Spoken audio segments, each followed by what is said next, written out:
Hello all, welcome to another quick learning. Today we're going back to Codecademy and doing some Python exercises.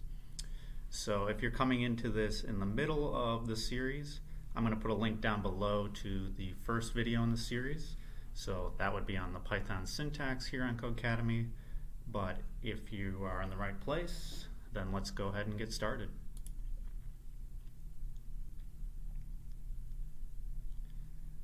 All right. Functions. So what are functions good for? You might have considered the situation where you would like to reuse a piece of code, just with a different values. Instead of rewriting the whole code, it's much cleaner to find a function which can be used repeatedly. Alright, so check out the code in the editor. If you completed the tip calculator lesson, I believe that was a paid one, so I didn't do that one. You'll remember going through and calculating tax and tip in one chunk of program. Here you'll see we DEF, which defined two functions, tax to collect the tax on the bill and tip to compute the tip. So here we've got a function tax that takes in the argument bill and then returns the bill, etc. And then tip, similar, takes in a bill and returns a value from bill. See how much of the code you understand at first glance. We'll explain it as all soon when you're ready to click. Alright, so explain the code. So they've put in a comment here that says adds 8% tax to the restaurant bill. So here it's just taking whatever you give it in terms of the bill and multiplies it by 1.08 and stores that back to the variable bill. And then it prints out with tax, and then it says what's the bill with tax, and then it returns that value. The tip, you put in a bill amount and it adds 15% tip to a restaurant bill. So again, you're multiplying it by 1.15, so it's adding 15%, and then it's printing out what the bill is with tip, and then it returns that amount. So it's going to have 108, and then it's going to do the tax function. So it's going to go through this, and it's going to print with tax, and it's going to be 108, and then it's going to return the bill amount, and it's going to store it in this meal with tax. So then we go here and it's going to run the tip function with the meal with tax. So this is going to run with a bill of 108 because that's what we calculated here. And so that's going to go 108 times 1.15. I'm not sure what that is. It's a little bit over 1.123. It's going to print that out, print out with tip and what that number is, and then return that amount and set it in this variable. Yeah, so it's 1.24, so it's a little higher than I thought. All right, function junction. Functions are defined with three components. The header, which includes the def, which defines it, keyword, the name of the function, and any parameters the function requires. Here's an example. So this just defines the function hello world, and there's no parameters. An optional comment that explains what the function does. So if you have three quotation marks, that will give you a multi-line comment in Python. You can also just do a one-line comment with this pound sign you'll see over here. The body, which describes the procedure the function carries out. The body is indented, just like conditional statements. Here's the full function pieced together. So here it is. Go ahead and create a function spam. Okay. Define your function spam starting on line 5. Okay. So we use the DEF character. I'm going to call it spam. That prints the string eggs to the console. Don't forget to include a comment of your own choosing, includes it in triple quotes. Alright. So we don't have any parameters here. And then we have the indent, which the editor does automatically. We're just gonna, all right, so first we want to do a comment. there we go. Prints silly statements will stay. And we're going to print eggs. All right, so, and then this just runs the function, so it's going to print out to the console eggs. Whoops. Indentation error. Okay. Let's run that again. Okay. Yeah, if it doesn't give you the exact indentation that it wants, it will give you an error. Call and response. After defining a function, it must be called to be implemented. In the previous exercise, spam in the last line told the program to look for the function called spam and execute the code inside it. We've set up the function square, call it on the number 10 by putting 10 between the parentheses of square on line 10. Okay, so they just want us to call the function, so we just do square and 10.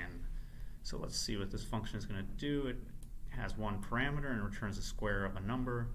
So this is the to the power function, and so it's to the power of 2. So it's going to take whatever you put in, put it to the power of 2, print out the number you specified, squared is, and then the output, whatever it is squared, then return that number. Yep. Parameters and arguments. Let's take a look at the definition of the function square from the previous exercise. Def square and then n parameter. Here is a parameter of square. A parameter is a variable that is an input to a function. It says later when square is used, you'll be able to input any value you want, but now you'll call that future value n. A function can have any number of parameters. The values of the parameters passed into a function are known as the arguments. Recall in the previous example, we called square 10. Here the function square was called with the parameter n set to the argument of 10. Typically when you call a function, you should pass in the same number of arguments as there are parameters. To summarize, when defining a function, placeholder variables are called parameters. When using or calling a function, inputs into the function are called arguments. Check out the function in the editor, power.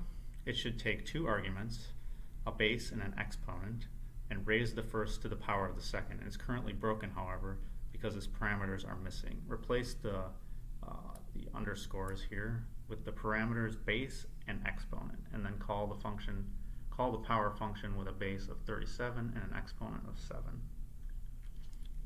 So first thing, we're going to replace these with base and exponent. You can see they're already in the function. So then all we have to do is add arguments here.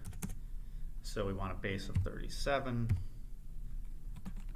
and a exponent of 4. So they should be in the same order as they are up here. And then we run it and it's good. All right.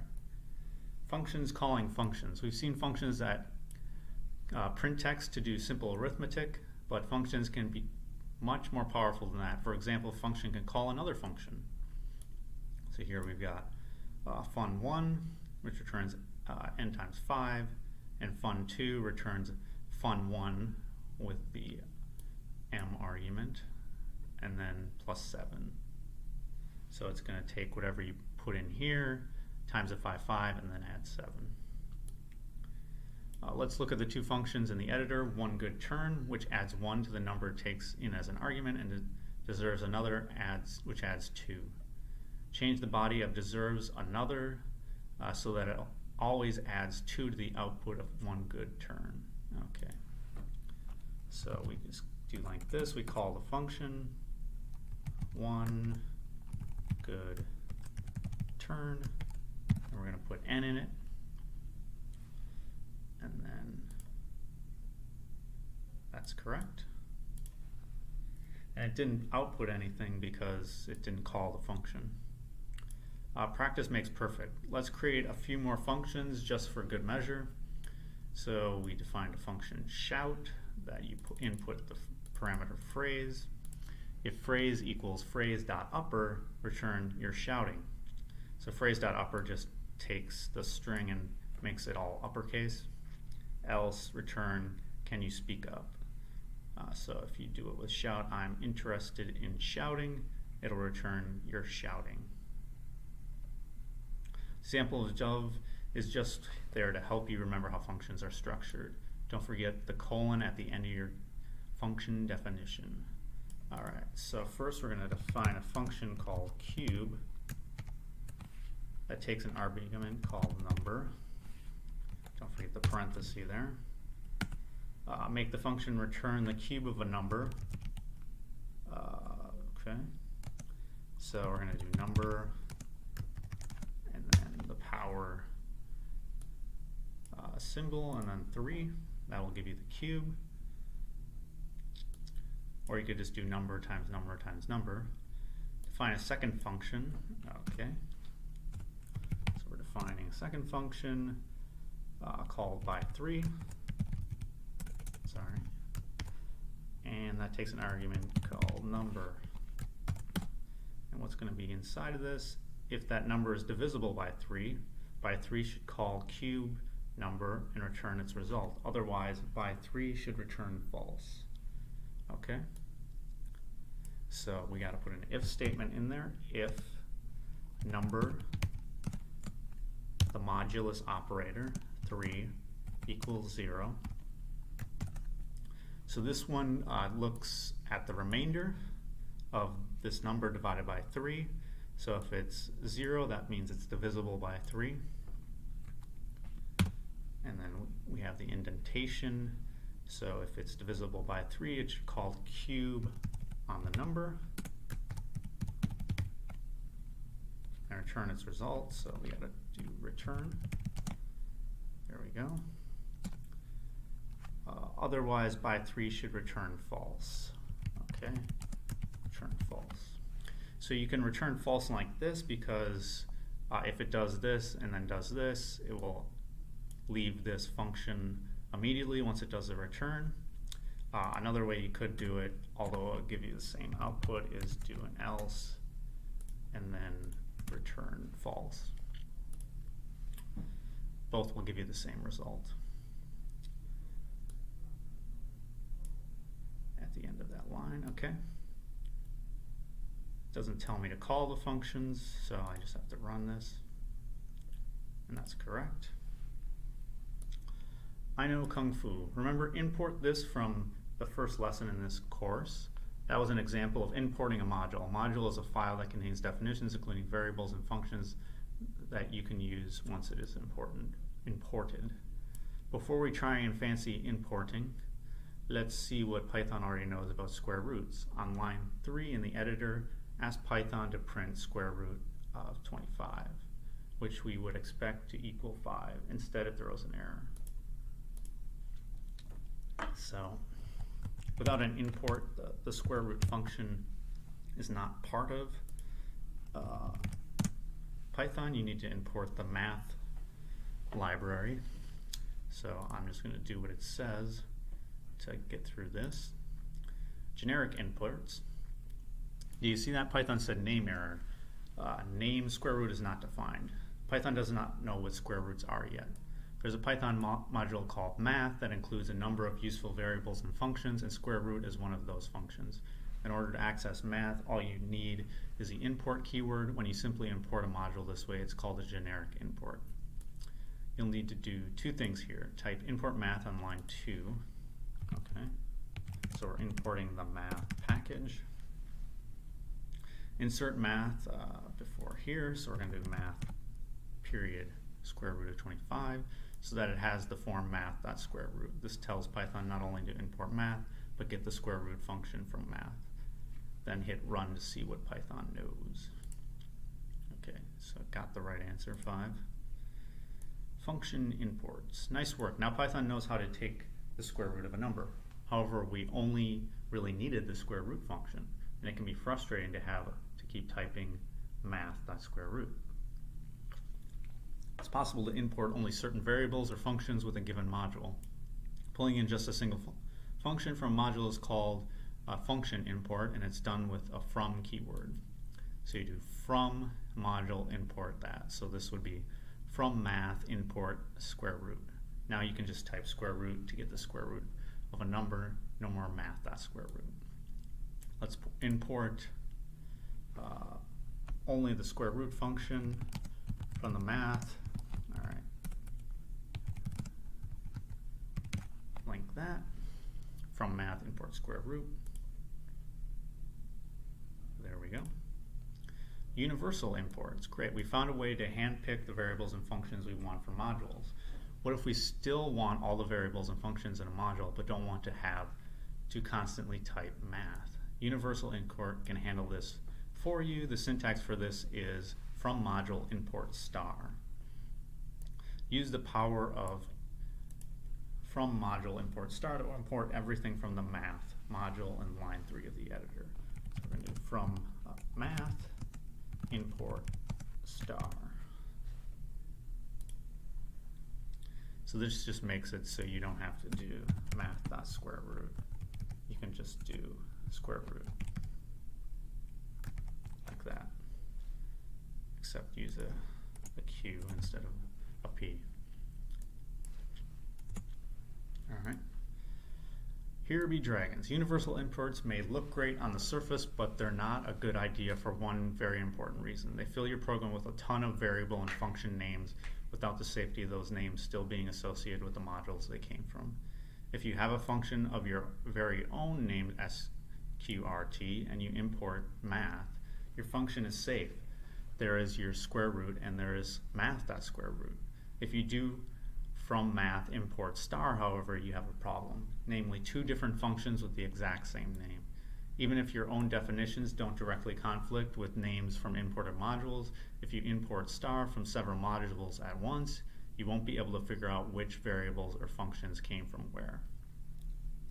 For these reasons, it's best to stick with either import module and type module.name, or just import specific variables and functions from various modules as needed. The code in the editor will show you everything available in the math module. Click run to check it out. You'll see square root along with some other useful things like pi factorial and trigonomic functions. There you go. So you got a bunch of different trigonomic functions. You got a log function.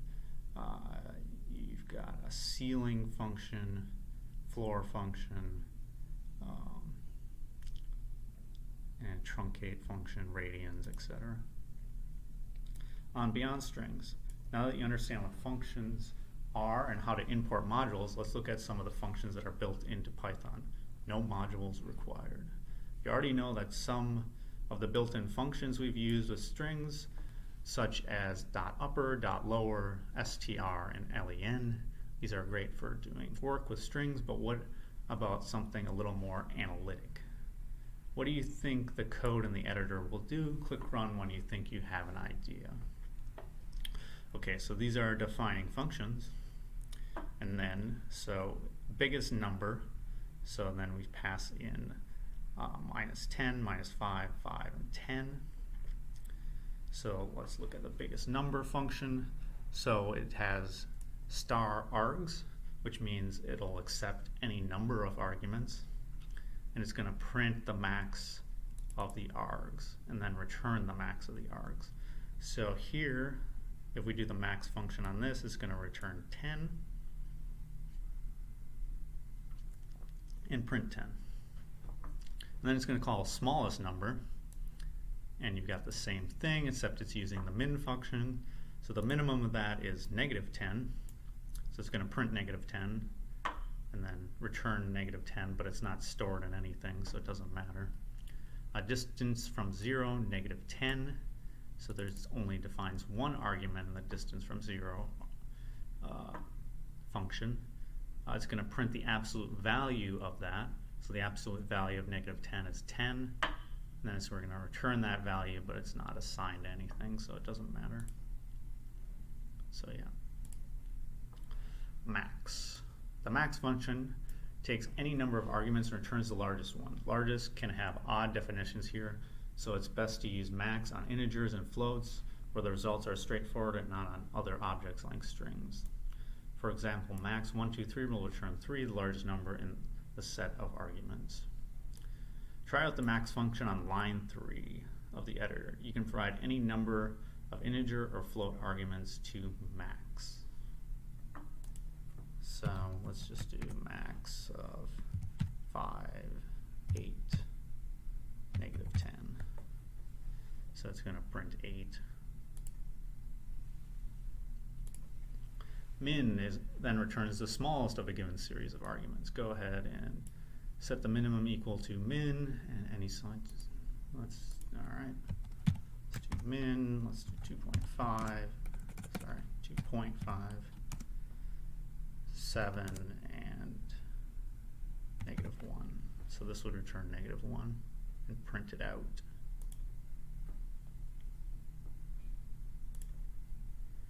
Absolute value. The ABS function returns the absolute value of the number it takes as an argument, that is, that number's distance from 0 on an imagined number line. For instance, 3 and negative 3 both have the absolute value 3. The ABS function always returns a positive value, and unlike max and min, it only takes a single number. Set the absolute equal to the absolute value of 42 on line 1. So they want absolute value of negative 42. So this is going to print 42. Shocking. Type. Finally, the type function returns the type of data it receives as an argument.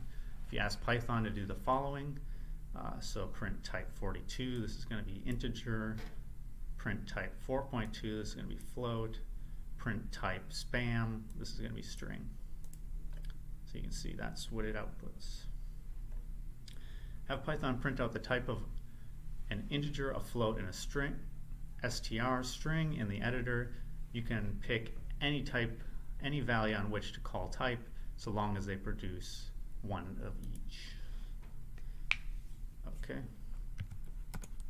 So we're going to do print type 3, print type 3.0 is a float, and then we'll do print type, and we'll do 3. So that's going to be a string. There we go. Review functions. Okay, let's review the functions. Okay, so we got defining a speak function, passing it in message, and returning that message. So then we're going if happy. So if happy is true, we're going to speak I'm happy. If sad is true, we're going to speak I'm sad. Else we're going to speak I don't know what I'm feeling. Alright, so first define a function, shut down. That takes one argument, s. Don't forget the parentheses and the colon at the end of the line. Then if the shutdown function receives an s equal to, you need two equals because you're looking at whether this is equal to some value and not assigning it. It should return shutting down. Alright, that's one part of it. Alternatively, if s is equal to, two equal signs, no, and I forgot the colon. It should be shutdown aborted, return shutdown aborted.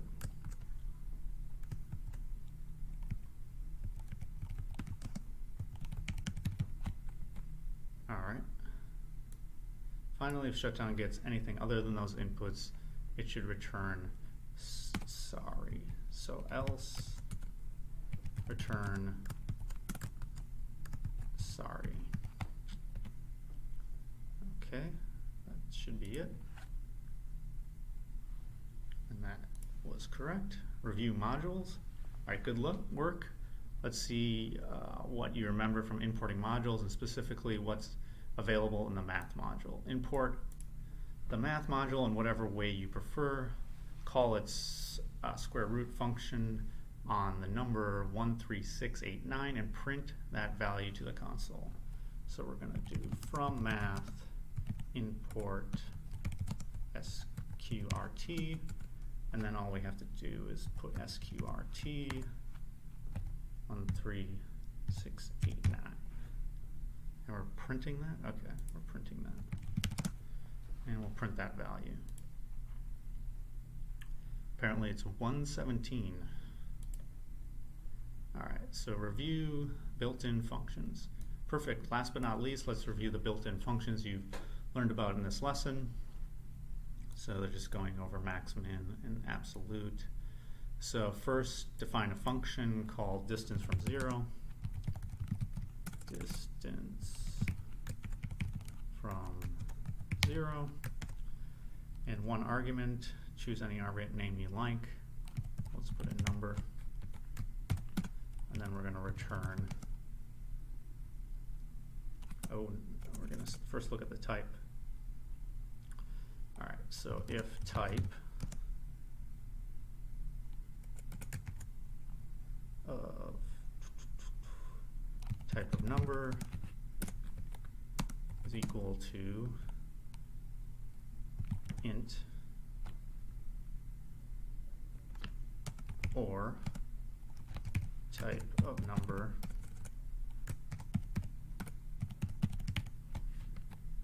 is equal to float,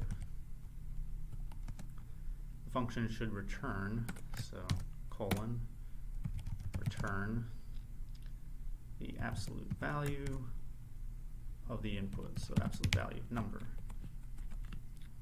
Otherwise, the function return nope, so we'll just return nope. I don't need else, because if this is true and it runs this, it'll get this return and exit out of the function. Seems the function fails on input minus 1. Let's see. If the type of the argument is either int or float, the function should return the absolute value of the function. All right.